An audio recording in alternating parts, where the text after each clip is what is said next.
Welcome to the Empress Lioness, a sacred space where the spirit roars and the soul remembers everything.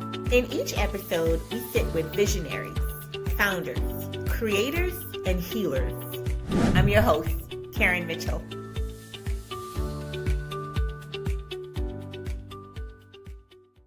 And it was just kind of like fine. So I was like, okay, it's more it's safer for me to not, because my whole thing was I don't predator is enough. I don't need an angry predator, right?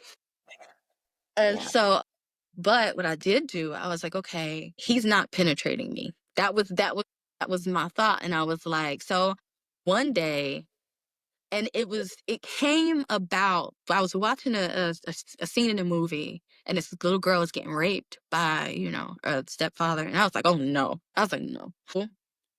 I was doing dishes in the kitchen one time, and I got a knife and I was like, I'm gonna hide this under my pillow, and I slept with it for years.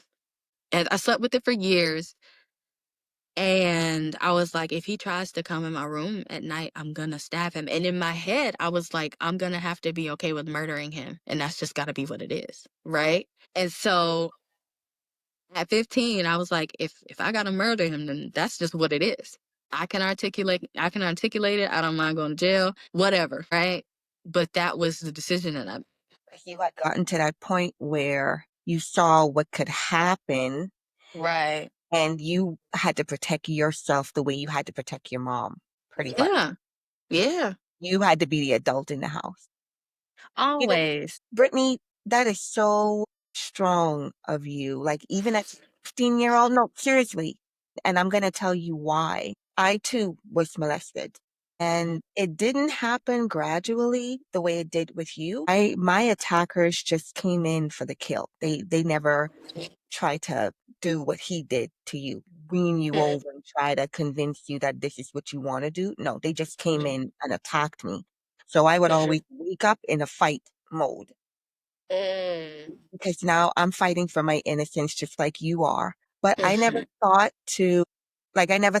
to get to that point with someone because I always felt like my fight was good enough and it worked a lot of times. But when I hear you say it, I'm like, that must have been the worst kind of abuse where someone is gradually showing you and trying to prep you to get you to that place where he possibly could penetrate you because now he's feeling you out. So in your mind, you are thinking probably fight or flight, and either it's mhm. gonna be me or him because I don't have anyone else. Tell me, what were you thinking in that moment when you thought about getting a knife? I didn't think about it long. Like, I didn't think about it long. It was just like, I'm telling you, look, it was like, do you want this to happen? No. Do you feel like, in my mind, the idea of fighting him never came to my head, because I was 98 pounds and 5'3". I was like, I'm not taking those odds. Those are bad odds. Like, because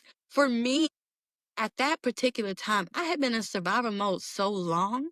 I Yeah, was a soldier. yeah, I was a soldier. And so it was like I was doing, and even now, like in my head, I'm very analytical. If you ask me something, I'm gonna break it down to you in the same way that Chat GPT might, right? yeah, Because my mind is very analytical, and so I'm doing probabilities, and in my head, I didn't have access to a gun. This was the yeah. process. It was all of 2 seconds. I didn't have access to a gun, right? He was a big fat man, so I was like, punching Oh, him is not gonna do anything. And it got down to the fact where I was like, okay, I'm gonna get a knife. So I got the biggest knife I could find that they would not miss. And I hid it in my pillowcase. And I slept with it. Literally, when I tell you I slept with it in my hand. I would sleep with it like this, with a hand under the pillow like this, or I would have it like where I would have it kind of like gripping the handle, and then the edge would be here. So I just sleep just like this, right? So that if I had to, real quick, I could, right? wow. So there was no, I didn't really think about it. It was like, I gotta protect me. So I'm gonna cut this dude. Like, so at one point, we were in the kitchen and he was playing with me. I hated when he would play with me and tickle me because it was like, don't touch me, right? So he did it. and I cut him. Like with my nail, I cut him. And he said, "You trying to hurt me?" I said, "I was trying to cut you." That's what I said. Yes. Yeah. Yeah. And yeah. Take a breath. Whew. You said I was in survival mode for so long. I was a soldier. Yeah. Are you still in survival mode? No. And it's nice. I still have to like remind my body, okay, we're safe now. You're You know still what I mean? But I was in survival mode for a very long time. So much so, but I would let my guard down when I was alone.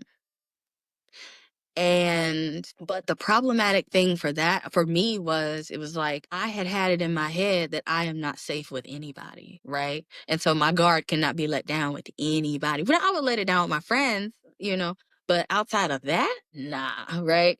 And so when I got married, that had to be checked, right? Because you can't be on guard. You can't be in survival mode with your husband all the time. Or just, like you have to open up and soften up. And so working and I think that that is the difference that you see also is that I don't feel the need to fortify my existence or like how I effervesce. I just kind of have like and here it's so easy to be kind. I am a very, very kind person. I'm not hard. I'm not a soldier. I am a very sensitive soul. And I just want to go out and in my interactions with people, spread joy and love and positivity.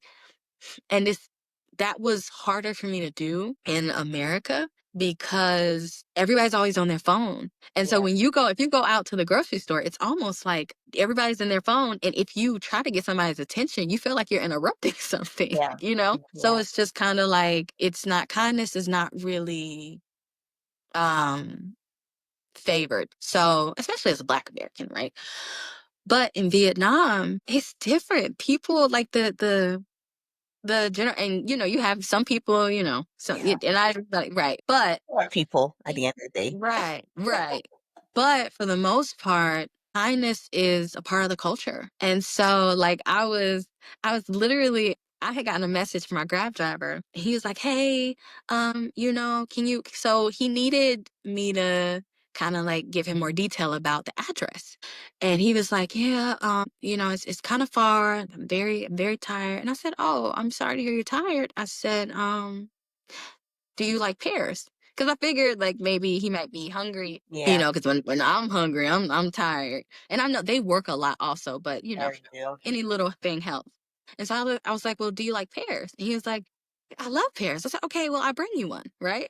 And so he comes to drop the food and he sent me a message and he said, oh, you're so thoughtful. And it was just kind of like, because here they'll give you fruit and stuff. Like it's just very, very kind. Same thing if I'm here and I see a woman who has something pretty that I like, or I like her hair, or I think her eyes are pretty, I'll make sure to tell her. And I'll have to like type it, so she can understand. Yeah. But I still like I started doing it here and they light up so like it's just like oh my gosh, And I just love that. I love love.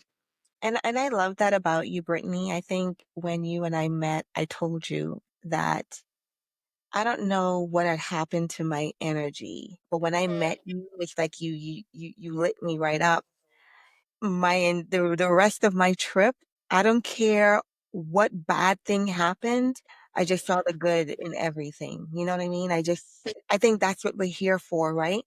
To spread joy, to spread light to the world from one human being to the next. You can't do that if you're on your phone consistently. No.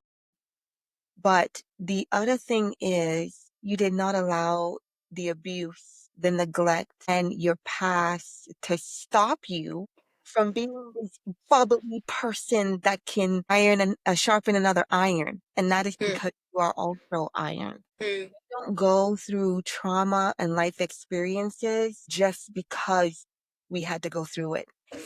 Who went through that because there's somebody else listening today that have went through the same thing, but guess what? It broke them. mhm. It made them stop believing that there's joy to be given to the world. They are still angry. They are still holding hatred. They are still toting bags with them, and they have not found the healing. They haven't found how to get it, where to go to. We don't know, right? Yeah. Because we're not listening. We're not listening. It's that same voice that told you, are you just going to stand by and let him do that you saw on TV to that little girl to you? It's that same voice that told you to take that knife and put it in your pillow and be ready. It's that voice that's here to protect us.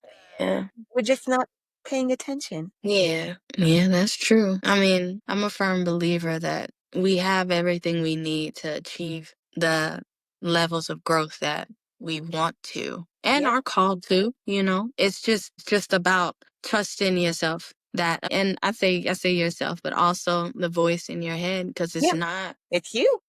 right. I mean, yeah, yeah. But like it's just trusting and believing in right, and believing in the flow state, because it's like the way the energy. Brittany, are you there?